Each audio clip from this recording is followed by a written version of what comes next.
Ini ndinokumbirawo kubvunza hope dzandinorota. Ndinongoramba ndichidzokorora time after time.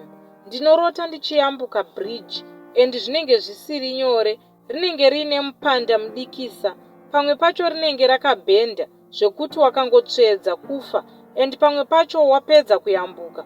Unonoona fenzi inenge yakakuvharira kwekupinda nako, asi ndinoita zvekumanikidzira kuti ndibude. Ndinozopepuka ndayambuka, asi kwandinenge ndichienda kwacho handisati ndamborota ndasvikako. Zvingarevei izvi nhai hama dzangu?